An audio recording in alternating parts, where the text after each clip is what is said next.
भोजपुरी के शेक्सपियर कहे जाने वाले श्री भिखारी ठाकुर जी को कला, संस्कृति एवं साहित्य के क्षेत्र में पद्म विभूषण सम्मान देने के लिए केंद्र सरकार से भोजपुरी भाषा को नहीं महोदय, ये जानना जरूरी है। जान गए, आपके सेंटिमेंट को जान गए। भोजपुरी भाषा भेजने के लिए उस समय विचार किया जाएगा। अभी अपना प्रस्ताव वापस लीजिए। भोजपुरी भाषा जो बोलते हैं वो भोजपुरी क्षेत्र के रहने वाले, मैं तो कहूंगा पूरे बिहार की अस्मिता का सवाल है कि आज तक भोजपुरी ठाकुर को, भिखारी ठाकुर जी को इस योग्य नहीं समझा गया, उन्हें किसी भी पुरस्कार या किसी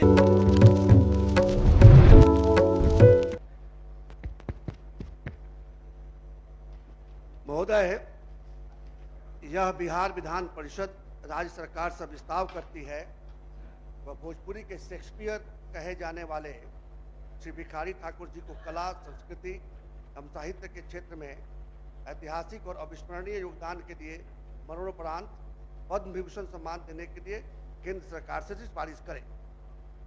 महोदय, आज हम एक महान लोक कलाकार, समाज सुधारक और भोजपुरी के युग पुरुष भिखारी ठाकुर जी को सम्मानित करने की मांग को बुलंद करने के लिए एकत्र हुए हैं। उन्हें भोजपुरी का शेक्सपियर और राय बहादुर भिखारी ठाकुर भी कहा जाता है।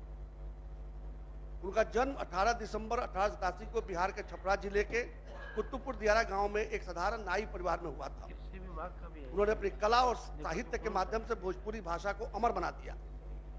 उन्होंने समाज के उन अंधेरे कोनों में रोशनी फैलाई जहां तक पहुंचने का साहस कोई नहीं करता था।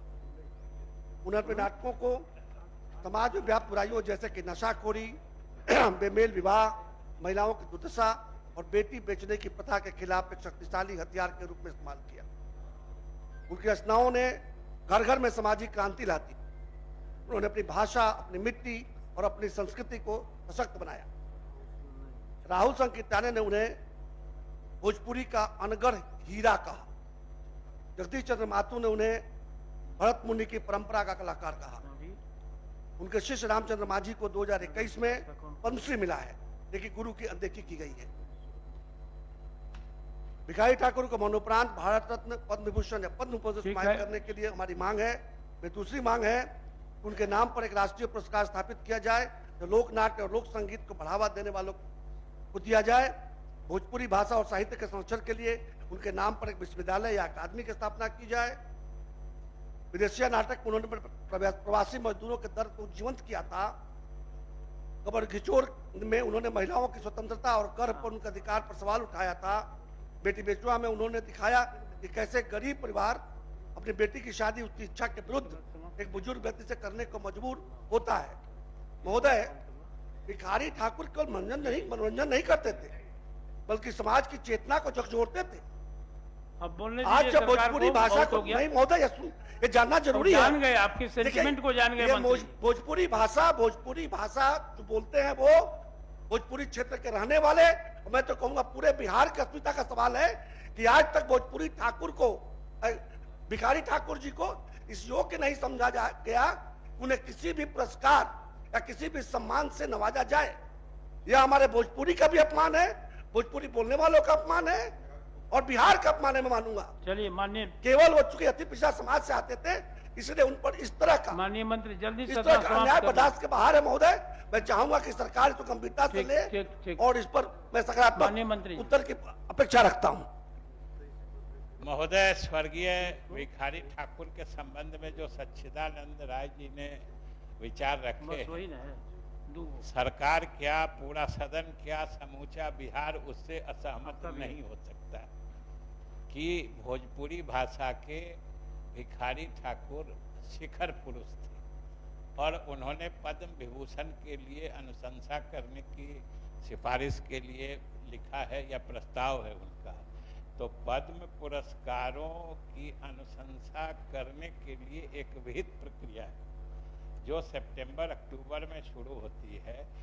सरकार अपने स्तर पर भी विचार करती है, उसमें कोई व्यक्ति भी इसके लिए अधिकृत हैं, कोई सामाजिक संगठन भी अधिकृत है अपने अपने तरीके से केंद्र सरकार को सिफारिश करने के लिए, और ये फैसला केंद्र सरकार लेती है।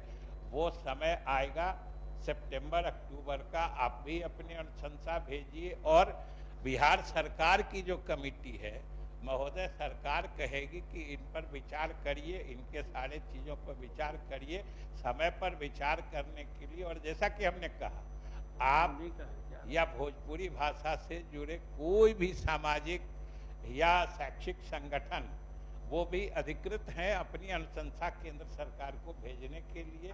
उस समय विचार किया जाएगा। अभी अपना प्रस्ताव वापस लीजिए। ठीक है महोदय, मंत्री महोदय के उत्तर से मैं काफी संतुष्ट हूँ, लेकिन जो मैं लिख कर लाया हूँ अनुशंसा मैं सदन के पटल पर रखने के लिए आपकी इजाजत चाहता हूँ और मैं अलग से केंद्र सरकार को भी लिखूंगा। लेकिन मेरा फिर से आग्रह है कि संकल्प वापस देने से पहले मैं आग्रह करना चाहूंगा कि मंत्री महोदय पहले भी 2 संकल्प इस तरह के आए हैं, श्री कृष्ण सिंह जी के विषय में भी हर बार अपने आश्वासन दिया कि बात को आगे बढ़ाई जाएगी, लेकिन कोई सकारात्मक अभी तक ठीक है, कुछ देखने को नहीं मिला है। मैं पूरा विश्वास रखता हूं कि इस बार सफलता मिलेगी और इसी विश्वास के साथ और आसन के आदेश का पालन करते हुए मैं संकल्प वापस देता हूं। बहुत बहुत धन्यवाद। माननीय सदस्य डॉक्टर अजय कुमार सिंह।